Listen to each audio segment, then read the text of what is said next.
Jesus is the light of the world.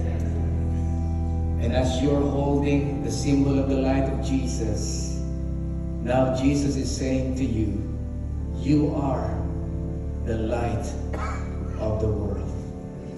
We live in a very dark, dark place, but we are not afraid of the dark.